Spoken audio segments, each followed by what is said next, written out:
24 Chinese fighter jets carry out exercise opposite Eastern Ladakh. India watches closely.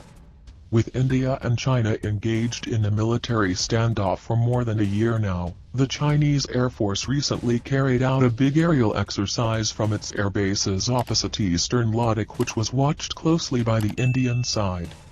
Around 22 of Chinese fighter aircraft, mainly including the J-11S, which are the Chinese copy of the Su-27 fighters, and a few J-16 fighters, held an exercise opposite the Indian territory in Eastern Ladakh, defense sources told ANI. The exercise, which was held recently, was watched closely by the Indian side, they said.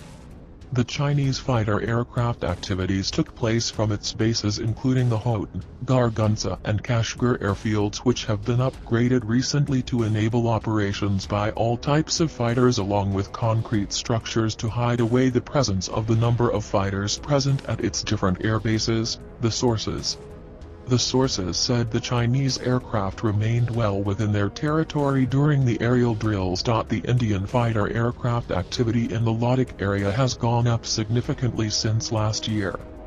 After the summer deployments of the Chinese troops and Air Force this year, the Indian Air Force has also been regularly deploying detachments of its fighters, including the MiG-29s in Ladakh, sources said.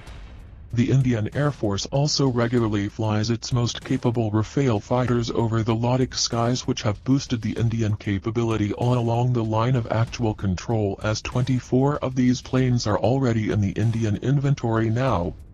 Sources said that even though the Chinese have withdrawn troops from the Pangong Lake area, they have not moved their air defense systems, including the HQ-9 and HQ-16, which can target aircraft at long ranges.